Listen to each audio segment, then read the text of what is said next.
តាអ្នកដឹងទេថាសម្បុកត្រចៀកកម្មដែលទើបតែបេះរួចក៏ប្រៀបបានដូចជាសាច់ស្រស់ដែរ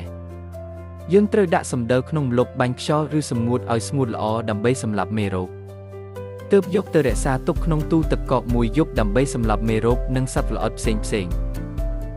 សម្បុកត្រចៀកកម្មត្រូវបានបែងចែកជាប្រភេទផ្សេងៗគ្នាមានដូចជាសម្បុករាងដើម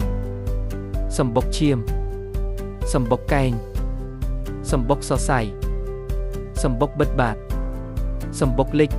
2សម្បុកលេខ3សម្បុកដើមមានសរសៃធំ 100% ហើយមិនសូវសម្បូរឡើយត្រូវការសន្សំដោយសារសម្បុកនេះមានតម្លៃខ្ពស់ចំណែកឯសម្បុកឈាមសម្បូរទៅដោយសារធាតុរ៉ែខ្ពស់មានអត្ថប្រយោជន៍គុណនឹង2ហើយសម្បុកនេះមានសរសៃសុទ្ធ 100% សម្បុកកែងជាប្រភេទសម្បុកមានរសជាតិជ្រប់ដូចឆ្អឹងខ្ចីមានប្រភេទកម្រដែលត្រូវការសន្សំហើយពេលចំហុយក៏ប្រើប្រាស់ពេលយូរជាងគេ